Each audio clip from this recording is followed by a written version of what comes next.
you ready for an Ackie Monitor? Well, today we're going to find out just that. We're going to talk about 5 things you have to have ready for your Ackie before they even arrive in your hands. So let's get to it. Test yourself here, guys. Make sure you're prepared because all 5 of these are super important. Let's go, guys. Hey guys, how's it going? You know, it's the beginning of a new year. I'll be completely bald. Yellow Ackie, Reptile. As mentioned, guys, today we're going to be talking about what you need to have ready for your Ackies before really you even purchase them. These are really the essentials, and a lot of them have to do with enclosure design. So definitely pay attention here. Your Ackie will really benefit when you get them if you have all 5 of these set up. So let's get to it. Let's talk about 5 things you have to have ready before getting your Ackie Monitor. To start off, and this is something I've chatted about a few times before, and its importance, it's your basking spot design. If you heard of Ackie Monitors, you probably most definitely have heard of Frank Rita's and the Rita Stack. This is designed to give different layers of heat and coverage for your Ackie Monitor. Now, you don't exactly need a Rita Stack to accomplish what is being accomplished there. I don't use it and still accomplish the theory behind it, and that's exactly what you want to accomplish, the theory. So you want to design different layers, probably including some type of coverage so they can feel safe if they want to, of heat so they can range in their temperature. Sometimes they like do a quick bask under a high temperature. For an adult, that might be over 150. Or they might want to just kind of chillax in the low 100s, maybe around 120, outside or towards the outside of the basking spot area. Generally, Ackies are quick baskers, meaning they go in and out real quick under probably higher heat. I mean, in the wild, this is how they go about it. They duck in and out of coverage, go out in the heat. They're always aware of their surroundings and aware of any predators, potentially from above. That's probably where most of their predators are from, the birds. So because this is how they experience things in the wild, you do want that coverage, like I was saying, around their basking spot, or having both at the same time, heat and coverage. Now, despite them being quick in and out in their basking habits, they actually will rest under higher heat. They do this a little bit in the wild, although they are more hyper aware out there, but they can really get relaxed in captivity. They feel much more secure. So you do want those areas where they can chill in the lower 100s, maybe up to 130, and kind of just relax there during the day, but also feel secure, obviously. That's still a big part of it. In fact, while this might seem a little counterproductive here, they do like some shade around the basking spot. Sometimes they like to just hang their butt out or something like that. It's pretty cute, I gotta say. But they will do that, so you do want to offer, and this is achieved again in the Rita Stack, some coverage not only from the outside world, but also from the heat a little bit. So I guess you could see with all this information that there is a lot of information that goes into your basking spot design, and you really gotta think about it. You can't just kind of place some stuff in there, although ultimately sometimes it may look like that, where you just kind of throw some stuff and it comes together, and that might be good for inspiration, honestly. That's how I usually start, is I kind of toss a bunch of wood and stuff in there, and that's how I kind of get going. But anyway, there's a lot that goes into the basking spot. You gotta know the science behind it, so make sure you do and you have that set up properly and tested with an IR gun before you get your Ackie. You know what else you should do before you get your Ackie? You should subscribe to this channel because we have plenty of Ackie Monitor content already and much more to come. Check that lower right hand corner. Hit the subscribe button for the latest on the channel. Thanks, guys. Number 4 is one you could probably say for most reptiles, anyone that requires UVB, which is pretty much almost all of them.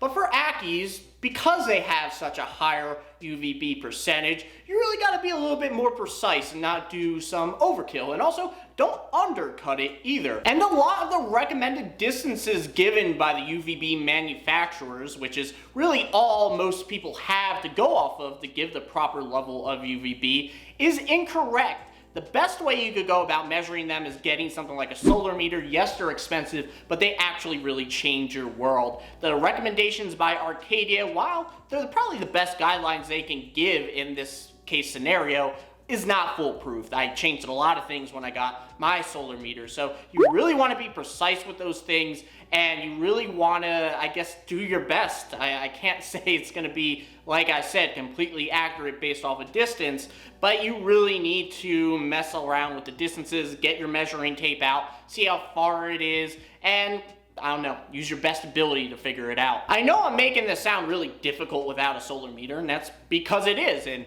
that's all the more reason you have to really tweak this a lot before you get your Ackie Monitor. I am always constantly tweaking the height of the climbing wood, where the basking spot is for the UVB. I need to make sure it's precise. I'm always testing it with my solar meter. It's actually very important. And you want to make sure that you're giving the most accurate UVB, or the best UVB levels possible. I guess that's a better way to phrase it. There's also different methods of providing UVB. You can provide a concentrated area like a basking spot for UVB, like I kind of just hinted at previously. Or you can kind of give just a general level across a wider span. This has been studied in a lot of research papers. I covered it in my solar meter video. I'll put that in the top right if you want to check that out. But overall, the best thing you do to set this up is get a solar meter. I'm going to promote it one last time here, but you really need to mess around with that. If not, and even with a solar meter, make sure it's precise as possible and have it set up prior to your Ackie arriving. Speaking about climbing and climbing wood, that's our number 3. You want to set that whole obstacle course up before your Ackie arrives. More specifically, you want to set it up in a way that you can make sure these little escape artists can't get out of their enclosure, nor can get stuck in any of them. I covered this in a prior video before, that I actually had a baby Ackie get stuck in a log and wedge itself in a tight little corner. So be careful with those cork rounds. You really want to investigate them and make sure there's no little area they can get into, because they will get into it, and when you try to get them out, they'll dig themselves in more, and yeah, they won't be able to get out of it. More importantly, at least in my case for my Ackie enclosures, I have sort of a little system going all together with their climbing logs and wood and such. I have some leaning on others, and ultimately you want to make sure it's stable. You don't want them randomly collapsing and possibly hurting one of them. And yeah, like I kind of just mentioned in the previous 2, you got to make sure you tweak them so it's at the right level or height under the UVB. It's not too close, it's not too far away, and same potentially for the basking spot depending on what you put around it. And before you ask, because this might sound a little complicated, yes, this is necessary. You do need climbing in their enclosures. This is something, they are pretty much semi-arboreal. They love to climb, they love to lay on logs.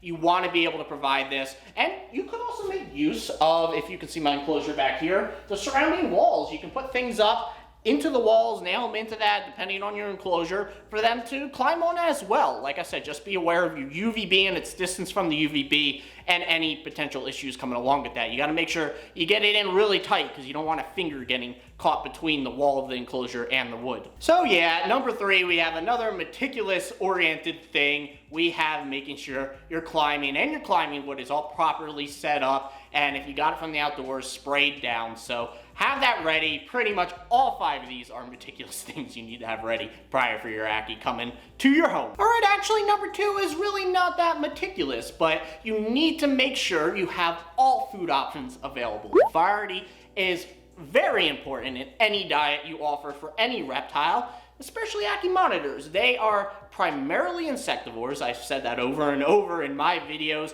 You can occasionally offer them a treat of egg or a pinky or something like that, but overall I really don't. There's really no need in captivity, at least. But you want to have a diverse amount of insects available. I always have crickets on hand. Banded crickets are probably the best to go with. I always have dubia roaches. I always have superworms, black soldier fly larvae occasionally. I'm always throwing in different things. And you want to make sure prior to your Ackie arriving that you have a bunch of different food options available. You have gut loading items. I use Fluker's high calcium cricket diet as my gut loader. I've ran into a few instances here and there, especially recent with getting a lot more Ackie monitors, where I've been short on food. They pretty much devoured my dubia roach colony that I need to start over once I move. So I've kind of ran into those elements of where I felt very low on food and I was kind of worried and had to put in some last minute orders. And you really don't want that on your hands when you're just getting your Ackie, especially if it's your first Ackie and it's a baby. You want to make sure you have everything set up and ready. So get all the inverts you're looking to buy for them. Make sure they're different inverts so you can offer different inverts when they're eating each day, depending on what age Ackie you have.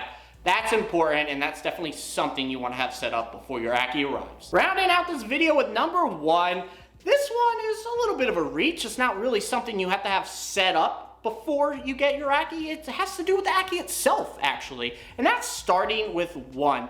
A lot of people, including myself, have made the mistake of getting 2 Ackies right off the bat, putting them together, and you really shouldn't unless you have some experience with monitor lizards or you have a lot of reptile experience. Even then, you really want to learn the Ackie-specific behavior. You always want to make sure you have a standby enclosure if you have 2 housed together, and really you should only house 2 together if they're a pair, if they're mating. That's really the only excuse I have for pairing Ackies or keeping them together in the same enclosure. But more specifically, starting out and getting an Ackie, don't jump into 2 instead of 1. It's already hard enough, especially if you're newer to reptiles in the sense, not brand new, but newer. You really want to spend your time learning about their behavior and their actions and being able to read them before you bring another into the mix, because then it just gets so much more complicated, and trust me, you don't want them getting in a fight when you're learning about them and making sure every day all the parameters for their husbandry are correct, because that just sends things into overload. If you have work, it's just going to screw up your whole day and make it very, very stressful. So to be ready for Ackies, only start with 1 when you're first starting out, and really only keep them together if they're a pair and they're intending to breed. Otherwise, I think you should keep them separate, and like I said, if you have 2 together, always have a standby. I have Dell, my female, for one of my yellow pairs, kind of getting into Ace's business, who's the male, and I had to separate them for a little bit, give Dell a little bit of a break. So there are definitely reasons you will need to occasionally separate them. Oh, and also one thing a lot of keepers or breeders really won't tell you that are experienced is that when they go through sexual maturity during the 6 to 12 month mark, they get very in each other's face, and that's kind of the most deadly period for them to attack each other and do some harm to each other. So during that phase, you really want to watch them.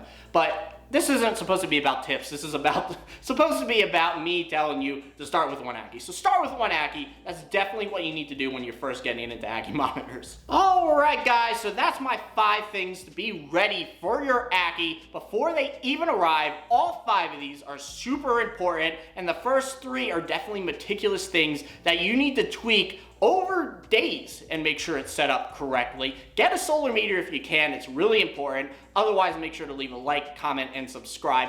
I would really appreciate it, and I hope to see you guys in the next video. Thanks so much for watching, everyone.